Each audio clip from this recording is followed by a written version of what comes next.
Donc bonjour, bonjour à tout le monde. Donc bienvenue autrefois sur la chaîne Youssef Limemi. Je vais continuer la formation sur les murs de soutenement. Les deux dernières vidéos, on a vu la méthode, la technique de prédimensionnement d'un mur. Donc c'est une partie très intéressante pour les gens les professionnels. Et on a vu comment un calcul des charges appliquées sur les murs, à savoir les poids volumiques, les poids des remblais et le poussé de terre. Donc maintenant, ce qu'on va voir, on va continuer avec les mêmes exemples. Donc on a déjà fait les calculs, mais on va continuer par la vérification de stabilité. Ça veut dire je vais vérifier la stabilité en renversement, la stabilité au glissement et la stabilité au poinçonnement. Donc, comme vous voyez ici, je vais continuer avec le même exemple. Donc j'ai déjà fait les calculs de toutes les charges. Donc les critères de stabilité du mur sont le non-glissement du mur. On doit assurer que le mur ne glisse pas, le non-renversement du mur, le non-poinçonnement de sol sur la fondation du mur et la stabilité d'ensemble, ça veut dire glissement des terrains. Donc, pour étudier la stabilité du mur, vous savez, dans le cas de principe fondamental de statique, il y a trois équations qui doivent être égales à zéro. Donc, c'est la somme des forces verticales égale à zéro, la somme des forces extérieures et horizontales, pour les gens qui font l'RTM, c'est la somme des forces en X et la somme des forces en Y, verticale et horizontale égale à zéro, et la somme des moments égale à zéro. Dans la pratique, on vérifie de manière équivalente. Donc, on va faire le même travail. Donc, la stabilité du glissement de mur, ça veut dire on va vérifier que le bilan des forces extérieures horizontales, donc la somme des forces en X égale à zéro. La stabilité de poinçonnement, on va vérifier que la somme des forces extérieures verticales égale à zéro, donc le bilan sur les forces est vertical. Et pour étudier le renversement, on va faire le bilan des moments. Donc, je vais montrer que là, on va travailler que somme des moments de force extérieure égale à zéro. Donc, avec ça, on peut assurer la stabilité de notre mur.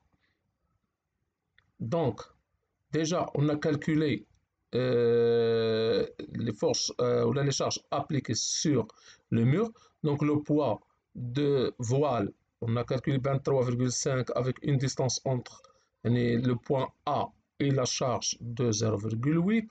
Le poids de la partie triangulaire, donc c'est 5,875 avec une distance de 0,933. La charge le poids de semelle, donc j'ai calculé égal à 21 kN avec une distance jusqu'au point A. Pourquoi je calcule jusqu'à ce point A? C'est parce que si vous voyez ici c'est le sol. Donc le sol va essayer de renverser le mur. Alors que le mur, une fois il va renverser, il va faire une rotation sur le point A. Donc je vais calculer les moments par rapport au point A. Donc le renversement va se faire dans ce sens-là.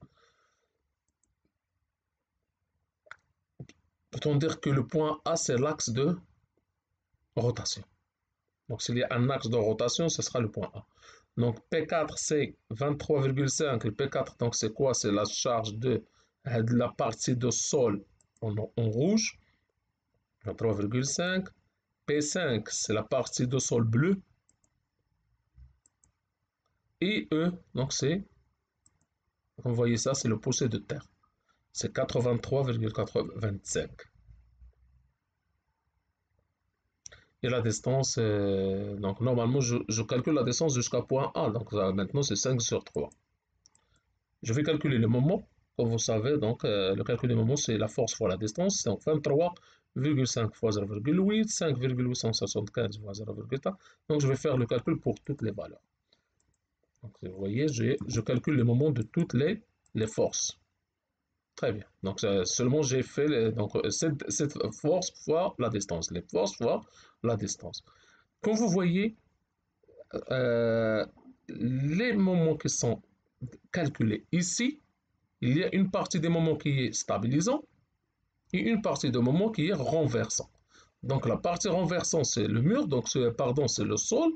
Donc le poussée de terre, le moment de poussée de terre, c'est un moment renversant, mais le reste, donc ça veut dire le P1, le P2, le P3, le P4, le P5, donc normalement ils vont faire le contraire, ils vont s'opposer au renversement. C'est pour cela qu'on l'appelle des moments stabilisants. Donc j'ai le moment stabilisant 1, moment stabilisant 2, donc ça suffit de calculer ça. Donc vous prenez P, vous cherchez le point A et vous voyez qu'il va s'opposer au renversement. Donc on va commencer par, pardon, j'ai pas dit ça, donc je commence par la vérification de stabilité au renversement. Donc on a déjà parlé qu'on doit faire le bilan des moments. Donc je fais la somme, MS, donc je fais la somme des moments stabilisants. Donc c'est 18,8, 5,5, je trouve 279,4. Donc je fais la somme de tous les moments stabilisants. Le moment renversant, j'ai une seule force. Renversant, c'est 139. Je calcule le rapport entre le moment stabilisant et le moment renversant, je trouve qu'il est égal à 2. Et je prends un facteur donc coefficient de sécurité égal à 1,25. Donc, comme vous voyez, j'ai trouvé que MS sur MR supérieur au facteur de sécurité 1,25. Donc, c'est OK. Donc, on peut dire que la vérification de stabilité au renversement est vérifiée. Donc, maintenant, je passe donc le mur est stable au renversement. Maintenant, je passe à vérification de la stabilité au glissement. On a déjà dit que la vérification de stabilité au glissement, c'est à travers le bilan des forces horizontales. Donc, je vais utiliser les mêmes forces parce que les forces, le bilan des forces ou l'inventaire que j'ai fait, le premier ou le deuxième vidéo des forces va nous aider à faire tous les calculs. Donc, comme vous voyez, P1, P2, P3, P4 et P5 sont des charges verticales et j'ai une seule charge horizontale. Donc, ça, c'est le moment, je ne vais pas l'utiliser maintenant, faire le parti, mais vous avez ici donc déjà calculé. Donc, la somme des charges verticales, donc normalement cette partie, elle est, je vais l'utiliser dans un autre côté. Ce que j'ai besoin maintenant pour faire la stabilité au glissement, c'est cette partie, c'est RV, c'est la somme des charges verticales, donc c'est 23,5, 5,875, 21, 23,5 et je trouve 158,5. R horizontale, donc j'ai une seule charge, donc c'est 83,25. Je calcule maintenant le coefficient de frottement. C'est tangente de θ que j'ai déjà mentionné dans les données dans la deuxième vidéo. Je prends θ égale à 40 et je trouve 0,84.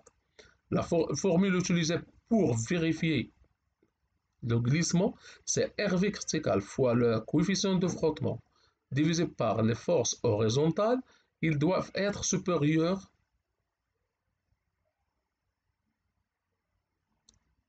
à 1,5. J'ai trouvé 1,6. Donc c'est bon.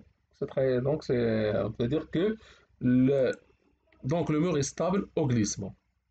Bon, je vais être un peu clair, j'ai essayé de forcer un peu le calcul pour qu'il donne la stabilité, mais on peut trouver que n'est pas stable. Mais moi, pour vous expliquer comment je fais les calculs, donc j'ai essayé de forcer des paramètres pour que je trouve des résultats favorables.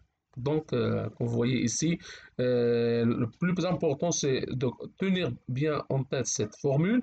C'est la somme des forces verticales sur la somme des forces horizontales fois le coefficient de frottement. Ils doivent être supérieurs au facteur de sécurité de l'exercice ou là spécifié dans le projet.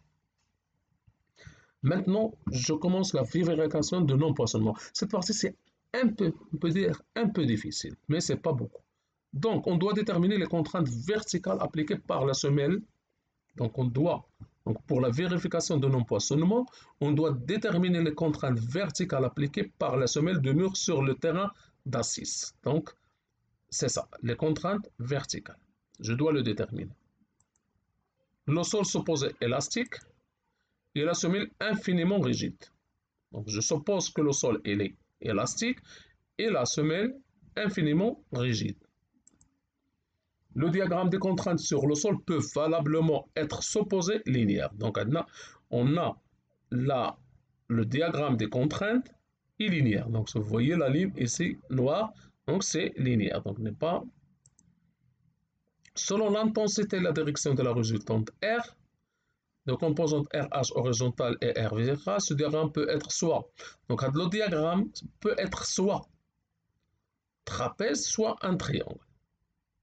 Donc ça veut dire, moi j'ai présenté ici le diagramme des contraintes sous forme d'un trapèze, mais selon cette phrase, je dis qu'il peut être soit trapèze, soit un triangle. Ça veut dire ça, c'est donc pour qu'il soit trapèze, donc ça, il doit être différent de 0, cette partie. Pour être triangle, cette partie, ou cette dimension doit être égale à 0. Alors, comment on peut savoir ça? Donc, on doit calculer EA, c'est MA sur le moment par rapport au point A sur RV. On va voir les deux valeurs, comment je vais le calculer. Je calcule EA. Je vais comparer EA avec B sur 3. B, c'est la base. On a déjà défini ces 280. Donc, si je trouve que EA inférieur à B sur 3, donc ça, je répète, je calcule EA. Je calcule B sur 3 et je compare les deux valeurs. On va voir ça sur l'exemple. Si je trouve que EA inférieur à B sur 3, le diagramme est triangulaire. Si je trouve que EA supérieur à B sur 3, le diagramme est trapézoïdal. Avec sigma de référence, c'est quoi sigma de référence? C'est la contrainte à la distance B sur 4 de point A. Il doit être inférieur à sigma de service. Alors, comment je calcule sigma service? Vous avez ici la formule, c'est Q service fois l'exponentielle de moins θ R. Avec moins θ R, c'est A fois tangente de RA sur RV. Bon, tout ça, je suis en train d'expliquer un peu la théorie. Mais on va voir ça sur l'exemple et vous allez comprendre mieux les calculs. Cas service, normalement, il vient défini dans le rapport géotechnique, donc il est déterminé par des essais pressiométriques. C'est le diagramme et les trapézoïdales, sigma de référence, je le calcule avec cette formule. C'est le diagramme est triangulaire, je le calcule avec cette formule. Donc je répète, je vais expliquer rapidement qu'est-ce que je dois faire. Je calcule EA, je calcule MA sur RV, je compare EA avec B sur 3, je compare, si je trouve inférieur à B sur 3, diagramme triangulaire, si je trouve supérieur à B sur 3, diagramme trapézoïdal. Comment je calcule sigma de service, donc formule suivante. Comment je calcule sigma référence, donc je dois, pour diagramme trapézoïdal, donc cette formule, pour diagramme triangulaire, cette formule. Et une fois que je trouve sigma de service et sigma de référence, je dois m'assurer que sigma de référence est inférieur à sigma de service. Et ça veut dire qu'il n'y a pas de poissonnement, donc l'empoisonnement est vérifié. Donc c'est ça, condition de poissonnement, c'est sigma de référence inférieur à sigma de service. Donc je retourne ici. Donc on va voir comment je fais les calculs. Donc premièrement, je calcule RV. Enfin, RV, c'est la somme des forces verticales. Donc on a déjà calculé la partie de glissement. RH, c'est 83,25. Maintenant, je calcule le moment par rapport au point A. Je parle le moment, j'ai déjà calculé, j'ai déjà fait la fiche vert. Je suis en train de calculer le moment de chaque force par rapport au point A. Alors, quel est le moment par rapport au point A? C'est la somme de toutes les forces. C'est la somme de toutes les, la somme de tous les moments. Donc, j'ai trouvé ici moins 18, moins 5,5, et là j'ai trouvé moins 29, moins 22, moins 203, et ici j'ai trouvé 139. Tout les moments sont négatifs et le moment il est positif. Je fais la somme et je trouve que le moment par rapport au point A, la somme de tous les moments, je ne parle pas seulement des moments stabilisants et renversants, je parle de tous les moments stabilisants et renversants. Je trouve moins 186,15. Donc c'est ce que j'ai trouvé ici. Je vais calculer EA. Comment je calcule? J'ai dit que c'est le moment par rapport au point A sur R, la somme des forces verticales. Je trouve une valeur égale à 1,237 mètres. Je calcule B sur 3. Donc B, c'est quoi? C'est la base. Vous avez ici, c'est la base de ce mètre, c'est 2,8. Je divise par 3 et je trouve 0,933. Je compare. Donc, si vous retournez un peu vers en arrière, la page avant, donc j'ai trouvé que EA supérieur maintenant à B sur 3. Donc, EA 1,237 supérieur à 0,933. Donc, le diagramme des contraintes sur le sol est trapézoïdal. Si je trouve le contraire, je trouve EA inférieur, c'est triangulaire. Donc, tout le monde est d'accord. Donc, j'ai expliqué comment maintenant j'ai décidé, ou là j'ai trouvé la forme de diagramme. Elle est trapézoïdale. Donc, c'est les trapézoïdales. Donc, c'est bon. Maintenant, je calcule tangente de θ R. Donc, c'est RV, RA sur RV. Donc, RH, j'ai déjà calculé, c'est ça. 83,25 sur 158 et je trouve 0,525. S'il vous plaît, donc avec la calculatrice, vous trouvez θR en radian. S'il vous plaît, vous devez programmer votre calculatrice en radian parce que j'ai besoin de cette valeur en radian. Je calcule maintenant sigma de service. Donc, j'ai déjà cette valeur que service dans le rapport géotechnique, c'est 0,2 mégapascal. Fois l'exponentielle de moins θR, mais cette valeur, s'il vous plaît, c'est en radian. Donc, c'est 0,400, je trouve 0,123. Ça, c'est sigma de service. Maintenant, je vais calculer sigma de référence. Sigma de référence parce que j'ai un diagramme trapézoïdal, donc j'utilise cette formule. Je remplace 5, RV c'est 158, donc vous l'avez ici s'il vous plaît, okay. Vous avez toutes les valeurs sur 2B, c'est 2 fois 2,8, donc j'ai calculé, j'ai trouvé 63,3 kN par mètre carré. La condition dans son nom, donc j'ai trouvé que c'est sigma de référence inférieur à sigma service, donc la condition de non-poissonnement est vérifiée. J'espère que ça sera bien expliqué tout ça. Donc, on a fait la vérification de renversement, glissement et maintenant d'empoisonnement. Et le tassement, normalement, rarement qu'on fait avec la vérification. Donc, merci beaucoup pour votre attention. La prochaine fois, une fois on a vérifié la stabilité du mur, donc on doit calculer le ferraillage du mur. Donc, c'est ce qu'on va voir dans la prochaine vidéo, le ferraillage du mur. Merci et à bientôt.